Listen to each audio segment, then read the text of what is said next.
जय हिंद दोस्तों। आज हम 12वीं के बायोलॉजी से जनन चैप्टर से कुछ महत्वपूर्ण टॉपिक पर चर्चा करने जा रहे हैं। तो चलिए अब शुरू करते हैं। रिप्रोडक्शन, जनन। जनन का अर्थ होता है जन्म देना। जनन का अर्थ जन्म देना। कोई भी जीव अपने संतति को जन्म देती है ना, तो जनन कहलाती है। तो अगर हम जनन की परिभाषा की बात करें तो जनन की परिभाषा वैसा कोई भी जीव अपने प्रजाति को बनाए रखने के लिए धरती पर, यानी कह सकते हैं कि कोई भी जीव पृथ्वी पर अपने प्रजाति को बनाए रखने के लिए अपने ही जैसे जीव को जन्म देती हैं, तो उसे हम जनन कहते हैं। एक बार और सुन लीजिएगा, अगर नोट करते होंगे तो लिखते जाइएगा।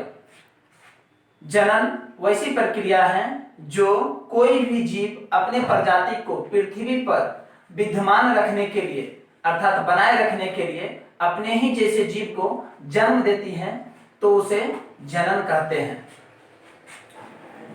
जनन को जैसे अगर बात करें तो आप लोग को धरती पर दृष्टि से जितना भी चीज दिखता है, पेड़ पौधा जीव जंतु, वो सब यानी अर्थात हम कह सकते हैं सजीव के अंतर्गत सभी जीव आते हैं, वो सब जनन करते हैं और अपने संतति को धरती पर बनाए रखने का प्रयास करते रहते हैं। तो अब हम बात करते हैं जनन के प्रकार। तो जनन के मुख्य रूप से दो प्रकार होते हैं। एक होता है लैंगिक जनन, दूसरा होता है अलैंगिक जनन। लैंगिक जनन, दूसरा होता है अलैंगिक जनन। अलैंगिक जनन। चलिए अब हम लैंगिक जनन किसे कहते हैं इसको देख लेते हैं, उसके बाद अलैंगिक जनन किसे कहते हैं इसको देख लेते हैं। तो लैंगिक जनन का मतलब होता है, इसका परिभाषा हम कैसे करेंगे देख लेते हैं। लैंगिक जनन किसे कहते हैं? तो जनन की वैसी प्रक्रिया जिसमें जनन के लिए दो जीव नर अथवा मादा भाग लेते हैं, उसे हम लैंगिक जनन कहते हैं। अर्थात हम परिभाषा इस प्रकार भी दे सकते हैं, जनन की वैसी प्रक्रिया जिसमें अंडाणु एवं शुक्राणु परस्पर मिलते हैं और मिलकर के एक नए संतति का निर्माण करती हैं, तो उसे हम लैंगिक जनन कहते हैं ना। तो इसका जो संतति होता है अर्थात जो बच्चे होते हैं, ये लैंगिक जनन के संतति अपने पैतृक गुणों से बिल्कुल भिन्न होते हैं। ये कभी अपने माता पिता के समान गुणों के आधार पर नहीं मिलता है। क्यों नहीं मिलता है? कारण है क्योंकि इसमें जो जनन की क्रिया संपन्न हुई वो दो जीवों से मिलकर संपन्न है और वे दोनों जीव भिन्न थे, एक नर था और एक मादा था। इसीलिए इसका जो बच्चा उत्पन्न होता है उसमें दोनों का गुण विद्यमान रहता है। हम कह सकते हैं जैसे नर का और मादा दोनों को जो गुण होते हैं और इस बच्चे में जो संतति इसके द्वारा जो उत्पन्न होते हैं, उस बच्चे में दोनों का गुण विद्यमान रहता है। इसलिए यह कभी किसी एक के समान नहीं बिल्कुल दिखेगा। इसलिए यह बच्चा कभी अपने माता या पिता के समान गुण के आधार पर कभी नहीं दिखता है। अब हम बात करते हैं अलैंगिक जनन की। जनन की वैसी प्रक्रिया जिसमें जनन के लिए केवल एक जीवों की आवश्यकता होती है। तो एक जीव क्या हो सकता है? या नर हो सकती है या फिर मादा हो सकती है। नर या मादा जनन के लिए सिर्फ एक ही जीव हो सकती है। तो जनन की वैसी प्रक्रिया जिसमें जनन के लिए केवल एक ही जीव की आवश्यकता हो, उसे हम अलैंगिक जनन कहते हैं। तो इसके द्वारा जो संतति उत्पन्न होते हैं, जो इसका संतति होता है यानी बच्चा, इसका जो बच्चा होता है, ये बच्चा अपने पैतृक गुण यानी जिसके द्वारा ये जन्म लेता है, नर द्वारा हो या मादा द्वारा हो, जिसके द्वारा ये बच्चा जन्म लेता है वो अपने पैतृक गुणों के बिल्कुल समान होते हैं। बिल्कुल समान होने की वजह से इसलिए इसे क्लोन भी कहा जाता है। क्लोन या एक पुंजक, एक पुंजक इसे कलोन या एक पुंजक कहा जाता है। क्यों? क्योंकि यह जो संतति होते हैं अपने पैतृक गुणों के बिल्कुल समान होते हैं, इसलिए इसे कलोन या एक पुंजक कहा जाता है। तो अब हम देख लें, इसकी बात करें कलोन या एक पुंजक, जो परीक्षा में कई बार पूछा जा चुका है, यानी ये एग्जाम में बराबर पूछ देते हैं कलोन या एक पुंजक क्या है, कलोन या एक पुंजक क्या है, ये क्वेश्चन कई बार आते हैं। तो अब हम देख लेते हैं, इसमें अभी हम पढ़े अलैंगिक जनन के क्या है, अलैंगिक जनन प्रकार। अगर हम चर्चा की बात करें तो अलैंगिक जनन का चर्चा थोड़ा कम, लैंगिक जनन से कम है, थोड़ा ही में लेकर के इसे सिमट दिया गया है, लेकिन लैंगिक जनन का चर्चा थोड़ा अधिक है, इसलिए हम पहले इसकी चर्चा कर लेंगे, उसके बाद हम इसका चर्चा करेंगे, क्योंकि इनका चर्चा अब जो पढ़ेंगे वो लगातार होते जाएगा, लेकिन इसका चर्चा सीमित है, इसलिए इसको पहले कवर कर लेते हैं, उसके बाद हम इसकी चर्चा अगले वीडियो में करेंगे। तो पहले अभी हम इसकी चर्चा ही कर लेते हैं, अर्थात अलैंगिक जनन का चर्चा करते हैं। अब हम अलैंगिक जनन के प्रकार के बारे में जानते हैं। देखिए, अलैंगिक जनन के 6 प्रकार मुख्यतः, अलैंगिक जनन के मुख्यतः 6 प्रकार होते हैं। पहला विखंडन, खंडन, मुकुलन, बीजाणु जनन, पुनरुद्भव और कायिक। तो अब हम विखंडन जनन किसे कहते हैं और इसका एग्जाम्पल क्या है, इसके बारे में जानते हैं।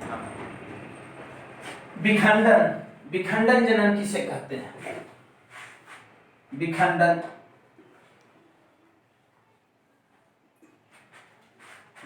जनन किसे कहते हैं? अलैंगिक जनन की वैसी विधि जिसमें किसी भी जीव का शरीर 2 बराबर भागों में बंटकर दोनों भाग एक नए जीव का रूप ले लेता है, तो उसे हम विखंडन जनन कहते हैं। एक बार और सुन लीजिएगा परिभाषा। अलैंगिक जनन की वैसी विधि जिसमें किसी जीव का शरीर 2 बराबर भागों में बंटकर और दोनों भाग एक नए जीव का रूप ले लेती हैं, तो इस प्रकार की जनन की क्रिया विखंडन जनन कहलाती है। जैसे अमीबा होती है।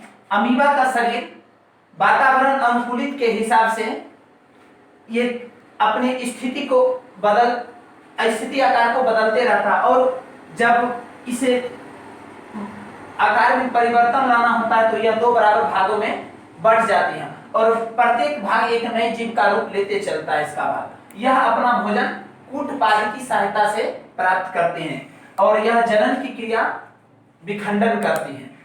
तो इसमें और लिख सकते हैं अमीबा, प्रोटोजोआ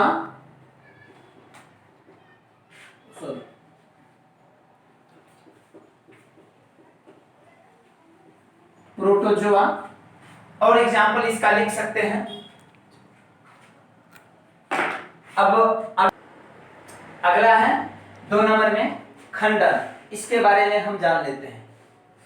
खंडन का मतलब होता है कई भागों में टूटना। अब इसका परिभाषा कैसे करेंगे? खंडन जनन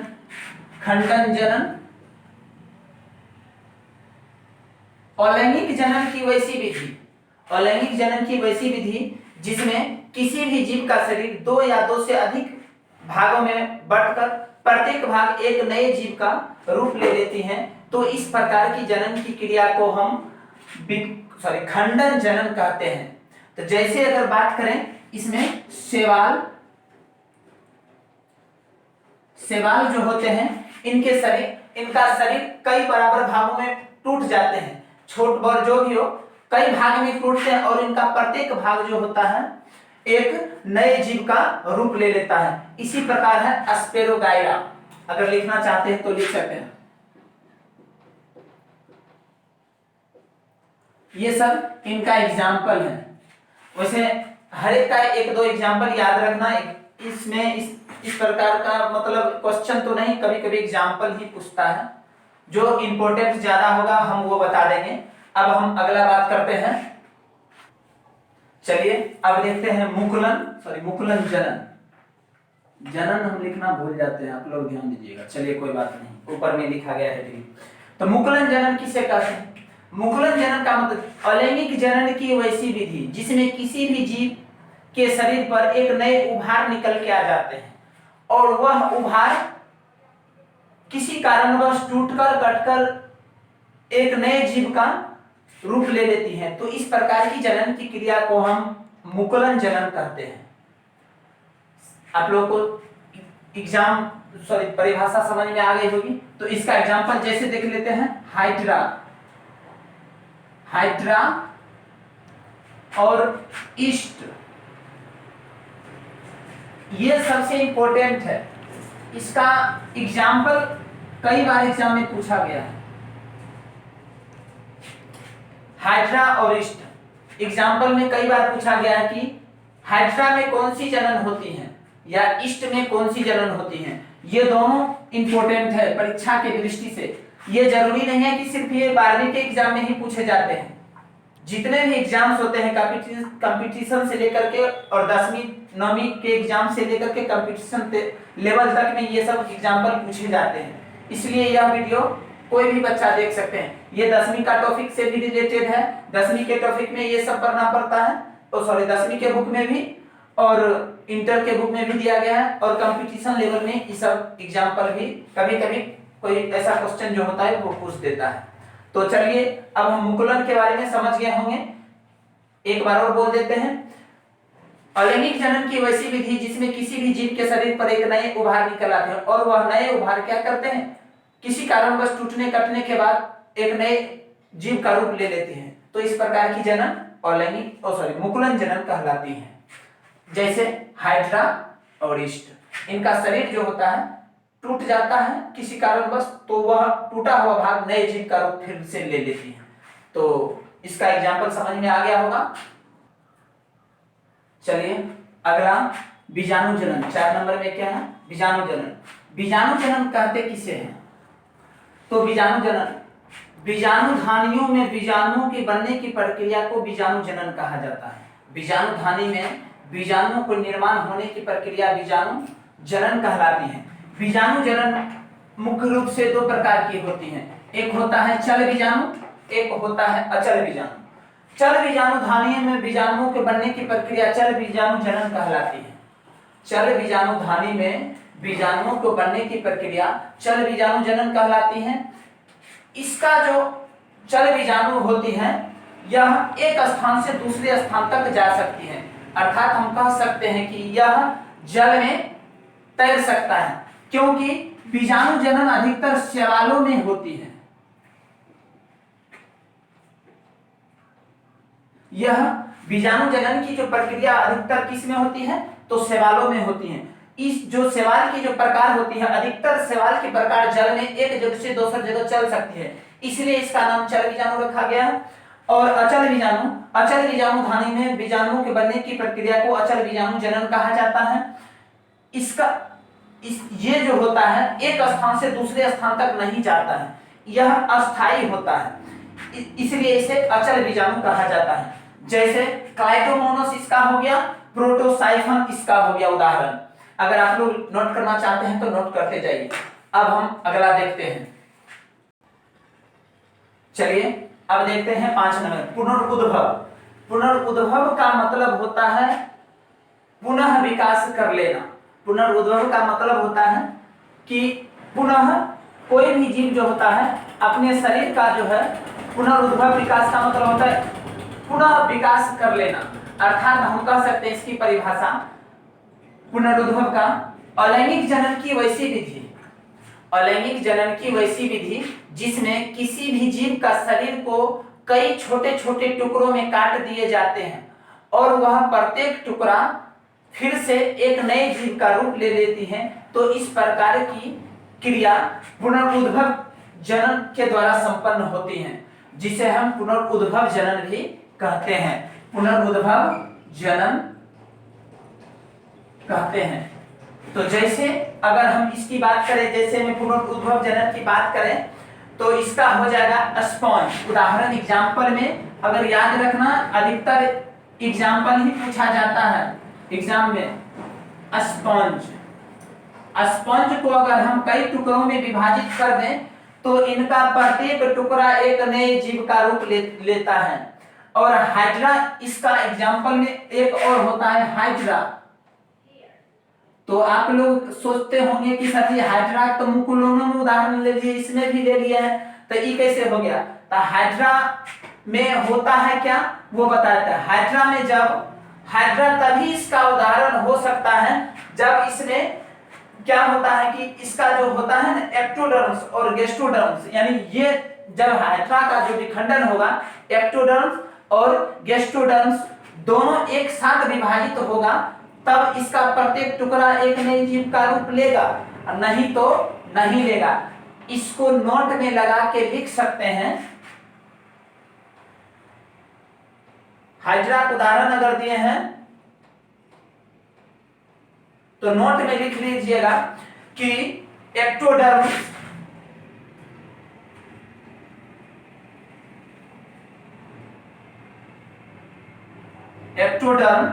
एवं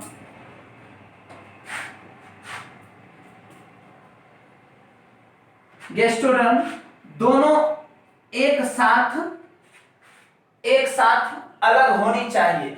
अगर प्रत्येक टुकड़ा में ये दोनों अगर अलग होती है तो यह नए जीव का रूप लेगा, अगर नहीं लेती है तो यह नए जीवों का रूप नहीं लेगा, तब यह इसका एग्जाम्पल नहीं होगा। तो आप लोगों को हाइड्रा क्यों लिए एग्जाम्पल समझ में आ गया होगा। चलिए अगला देख लेते हैं। चलिए अब देख लेते हैं 6 नंबर में कायिक जनन। कायिक जनन किसे कहते हैं? तो कायिक जनन की परिभाषा देख लेते हैं। अलैंगिक जनन की वैसी विधि जिसमें पौधा में पुष्प को छोड़ करके, पुष्प मतलब फूल होता है, फूल को छोड़ करके पौधा अपने शरीर के किसी भी अंग से एक नए पौधे का निर्माण कर देती है, तो इस प्रकार की जनन की क्रिया को हम कायिक जनन कहते हैं। लगभग परिभाषा सबको याद हो गई होगी, एक बार और सुन लीजिए।